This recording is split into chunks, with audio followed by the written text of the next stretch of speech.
बिस्मिल्लाहिर्रहमानिर्रहीम।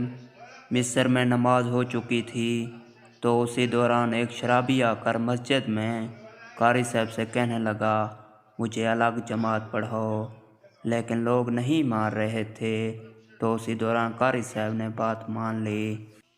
कारी साहब उस शराबी को वज़ू खाने की तरफ ले गए। पहले उससे वज़ू करवाया गया, फिर अलग से उसको जमात देना शुरू कर दी।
तो उसी दौरान सजदा में शराबी की मौत वाक़या हो गई।